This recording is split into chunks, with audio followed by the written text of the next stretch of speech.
Alright, so we get a little bit lower rated opponent this time, which is too bad, but maybe I'll blow him off the board. Chances are I'll probably lose, so you'll see how that works out. Overconfidence is never a good thing. You should always be afraid.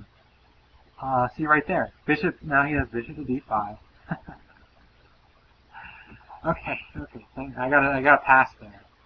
Yeah, b5 is not the move you want to make there because of bishop to d5. You want to definitely play e6 first if you want to do this sort of queenside advance pawn structure thing that I got going on here.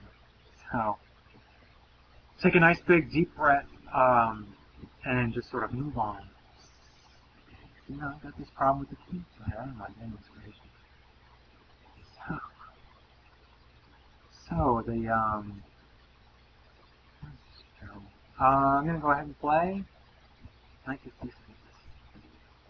Rook to d1 I'm not afraid of because I can play king to e8 and then bishop to d7. Maybe actually play h5, h4 to get this rook involved in the game. I'm gonna go ahead and play bishop to e7 first. I already have decent control of the e5 square and the d6 square, d4 square as well. Rook a to d1 is not really a problem. The d5 square is probably the most critical square for me to have control of because I don't want knight to d5s in this position. I also don't want knight to b5s actually, so a4 might be a good move from him. Hopefully he doesn't play it. No, he didn't. Okay, I'm not really too sure I like that move. He does get, well, I mean, it has its points though. He gets rook to d7, and he's attacking this knight. And the d7 square, oh no, my knight's on the d7 square. I don't know, that's interesting. I think I can, if you play, the idea here that I'm thinking was rook f to d1, then d7, rook to d7. And you can sort of play that plan with moves like e5. This is the main one, I suppose. I really don't want to allow that to happen. But if I play king to e7, he has e5, knight takes e5, knight takes e5, pawn takes e5, he wins the pawn, so that's not really ideal at all. So, I'm in a little bit of bad shape here. If I play rook to d8 though, then rook takes, knight takes, and I think I'm okay. So I'm definitely going to go ahead and play that now. Is this c5 pawn under attack at all? Not particularly, so I'm going to go ahead and play that. Contest these rooks in the d file. The knight does a nice job of protecting this d8 square.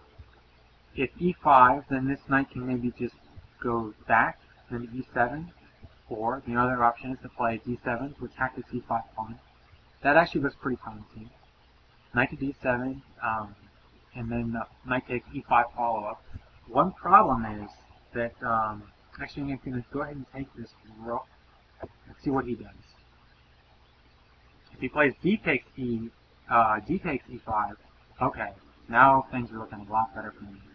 Because I have king d6, or, I'm sorry, king d7, and my king is going to do an excellent job of blockading this pawn. All I have to worry about is the knight on e5, basically.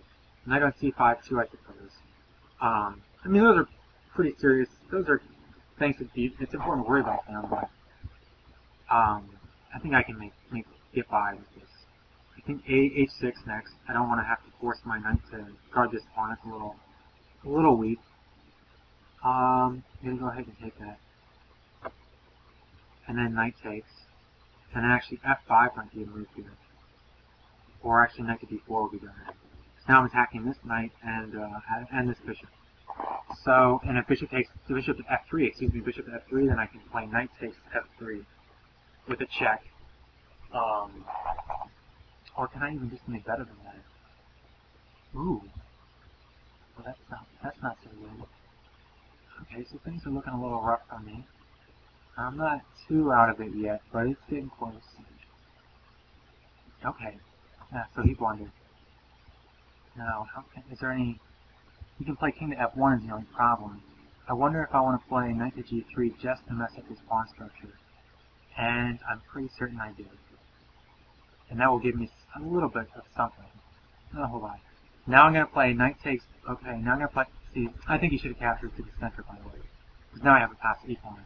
I'm going to play knight takes d7, and then basically just get my rook on the d file and take this pawn. And I don't think there's anything he can do about it. And these three pawns are Yeah, we're definitely want to play rook to d8 now. These 3 pawns are troublesome, but that's interesting. So he's gonna go ahead and take this a pawn.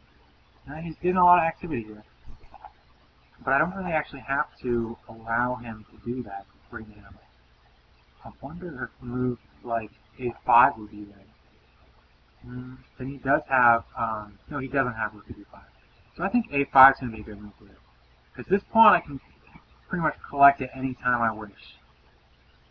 And I'm going to go ahead and play h6 just to get a couple pawns off the 7th rank. Now he's got some. He shouldn't have done that, because now if he moves his rook to here, to a6 square, I have rook takes d7 check. And okay, now the rook's pinned. So I think what's going to basically happen is my king's going to go over to the queen side and protect. And he's going to get a passed pawn over here, but I'm going to have a passed pawn on the e file. Well, maybe he'll have... Well, this still could be dangerous, because his pawn's going to be on the far side of the board. And what he can do is play b4, and then a takes b4, king takes b4. And then basically his king can come back here to this e file and take up this e pawn. I think I'm going to want to go ahead and play f5. The idea of e5, e4. Just get my pawn as protected and as advanced as possible. Because then then he won't be able to take the e4 pawn, which is very good for me. Or he won't be able to take the f5 pawn either. Now, will he be able to push the issue here? No, he can't, because if he plays king to d4, is that the right square? Yeah, king to d4. Then I can play e3. I can promote the pawn. I guess he could play g takes f4. Actually, that's just pretty bad. If he plays g4, I'm looking a little bit of trouble here. I'm in a lot of trouble. Oh, okay. So I got a little bit of I'll go ahead and play this. So now if he plays g, that's okay.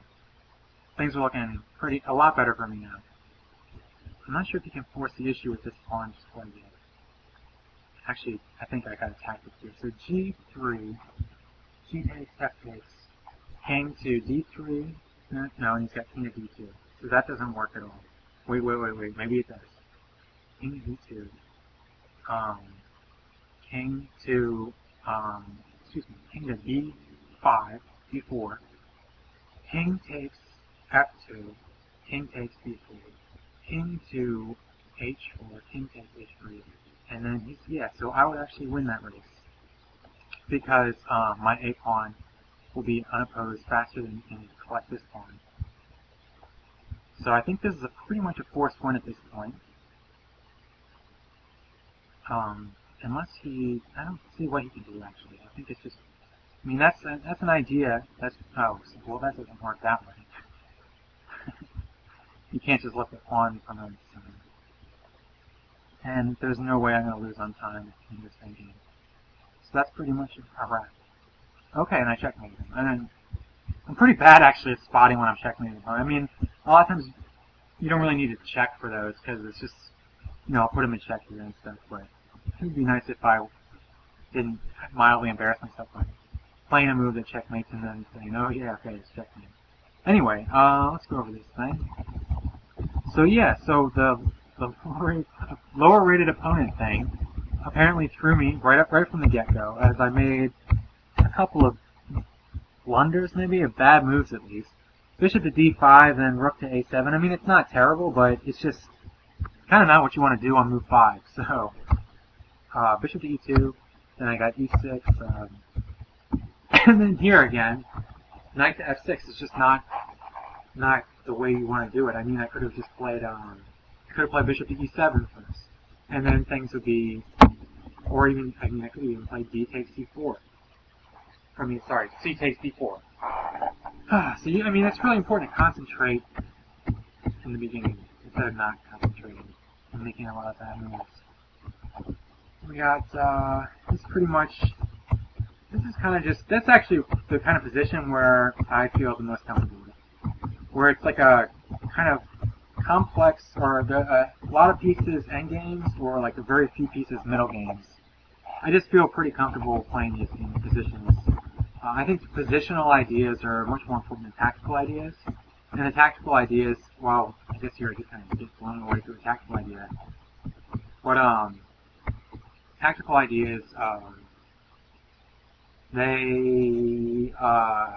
don't know, it's easier to calculate them for some reason. I just feel better in these positions. I guess now what could he do? Could he play, instead of this, knight, rook takes d4, king takes d5, d7, rook d8. I guess he can't really. This pawn is just a weakness, actually. It's not a strength. I mean, it looks like it might be a strength, but not with the king in the center, without enough pieces on the board, it's just a weakness. And that's pretty much, I guess, what decides the game. So, I mean, this is kind of annoying little tactic, this miss. But, and this thing too, see, he gave me that pass pawn, which pretty much changed the entire way the endgame played out. If he had played h takes g4, h takes g3, I think he'd have a pretty easily won endgame here. So, some interesting points. I kind of like this a5 move. That seemed to work out pretty well. So I'm not sure. I mean, you know, it's hard to analyze these things in less than 15 minutes, but that looks like a pretty solid response to the threat against the a6 pawn. And then h6, I guess, is just kind of a waiting move. I'm not really sure what that did, if anything. But and then this idea of the rook takes, and then it's pretty much. I think he could have won this actually, especially if he had just instead of getting his king so involved on the queen side.